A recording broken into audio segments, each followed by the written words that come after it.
মায়ে ৰাতিপুৱাতে ক'লে গোমধানখিনি ছিঙি আনিলে যে বাৰীৰ পৰা, নহ'লে খাবলৈ নেপাবি এটাও। এয়া গৈ কি অৱস্থা হ'ল দেখিছেনে? পেনপেনী মৌ আছিলে, ছিঙি থাকোঁতে কামুৰিলে। ইমান বিষ নহয় বাৰু, বেলেগ মৌ হোৱা হ'লে বহুত বিষ হ'লহেঁতেন। ইমানখিনি পালোঁ গোমধান, গোটেই ভাটৌ চৰাই আহিলে, ভাটৌ চৰাইবোৰে খাই খাই শেষেই দিলে। এয়া আহি মায়ে মৌৱে কামোৰা জেগাত গাজ পানী সানি দিলে। তাৰপিছত চাহ খালোঁ, পকৰি বনালে, ডাৱৰীয়া বতৰ যিহেতু, আৰু পানী পিঠা। চাহ খাই গ'লোঁ বজাৰলৈ বুলি, জোতা এযোৰ চেঞ্জ কৰিবলগীয়া আছিলে। এয়া গাহৰি মাংস ল'লোঁ, শনিবাৰ বজাৰলৈ গৈছোঁ যেতিয়া গাহৰি মাংস আনিবই লাগিব। এইফালে বিচনী ল'লোঁ। এইকেইদিন বাৰু বতৰ ডাৱৰীয়াই।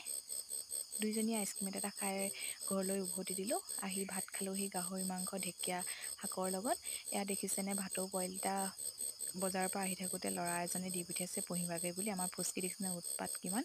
এয়া ইনজেকশ্যন এটা দিলোঁ পাপাক, জ্বৰ হৈ আছে। এয়া সন্ধিয়া চাহ খালোঁ, আজিলৈ আহিছোঁ, বাই।